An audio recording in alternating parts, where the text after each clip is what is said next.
Sister Stella is a 1984 movie directed by Mike De Leon. It is casted by Vilma Santos Recto.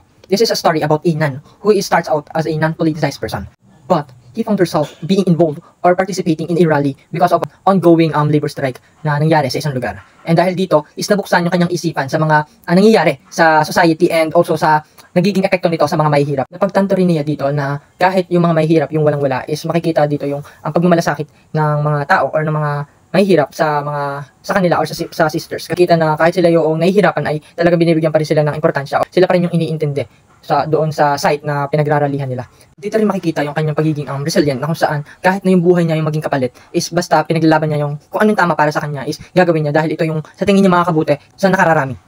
So if I'm going to rate this movie is I think 8.5 kasi yung story is napakaganda and also napapanahon. Kumbaga sa ngayon is talagang related pa rin siya or nakaka-relate pa rin sa ngayong issue.